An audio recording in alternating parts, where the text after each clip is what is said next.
ये तभी तक थे जब तक अकेले घूम रहे थे। शेर के आने के बाद बाकी सब दिखाई नहीं पड़ते जंगल में शेर का ही राज चलता है। सेनापति जब स्वयं लड़ रहा होता है तो सेना का मनोबल निश्चित रूप से बढ़ जाता है। इंडिया गठबंधन की इतनी सीटें आ जाएंगी कि मोदी जी और उनकी सेना आसपास कहीं दिखाई नहीं पड़ेगी। समाजवादी पार्टी के विधायक अमिताभ वाजपेयी हमारे साथ हैं। भारतीय जनता पार्टी के प्रत्याशी सुब्रत पाठक को कितनी बड़ी चुनौती मानते हैं?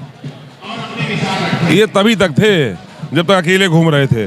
शेर के आने के बाद बाकी सब दिखाई नहीं पड़ते जंगल में शेर का ही राज चलता है। कंफ्यूजन बहुत ज्यादा थी, पहले तेज प्रताप फिर राष्ट्रीय अध्यक्ष जी, ऐसा तो नहीं इससे माहौल थोड़ा गड़बड़ा?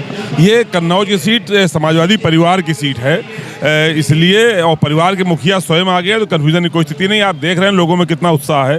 अब कन्नौज में कोई कन्फ्यूजन नहीं है। कन्नौज में अखिलेश यादव के लड़ने से कानपुर फरुखाबाद आसपास की सीटों पर भी प्रभाव पड़ेगा? नहीं, अखिलेश यादव जी का फर्क तो पूरे उत्तर प्रदेश नहीं पूरे देश में पड़ता है। सर, इंडिया गठबंधन क्या सरकार बनाने जा रहा है? कितनी सीटें आ रही हैं? सेनापति जब स्वयं लड़ रहा होता है तो सेना का मनोबल निश्चित रूप से बढ़ जाता है। इंडिया गठबंधन की इतनी सीटें आ जाएंगी कि मोदी जी और उनकी सेना आसपास कहीं दिखाई नहीं पड़ेगी। कानपुर का सर क्या माहौल है? आप विधायक हैं कानपुर का, कन्नौज की स्थिति आपने बताई, कानपुर का क्या माहौल? अगर आप कानपुर गए होंगे तो आपको मालूम पड़ा होगा।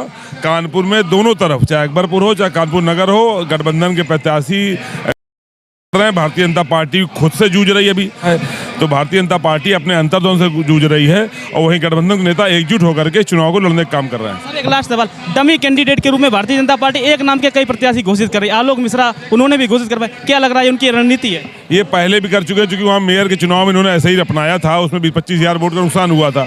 इनको ऐसा लग रहा है कि ऐसी कोई दोबारा घटना कर पाएंगे, लेकिन लोग जागरूक हो गए हैं। लोगों को पता है कि ये भारतीय जनता पार्टी का डर है जो सामने आ रहा है, लेकिन इस बार इतना ज़्यादा वोट मिलेगा कि इनका डमी से कुछ उखड़ने वाला नहीं है। अखिलेश जी चुनाव लड़ रहे हैं, राहुल गांधी प्रियंका गांधी को भी लड़ना चाहिए।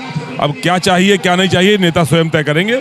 हमें लगता है जनता के मन की आवाज़ उन तक पहुंच रही है, वो लोग उसके अनुकूल निर्णय लेंगे। धन्यवाद सर। तो ये समाजवादी पार्टी के विधायक अमिताभ वाजपेयी थे, उन्होंने कहा कन्नौज में दमदारी से चुनाव लड़ेंगे और चुनाव जीतेंगे।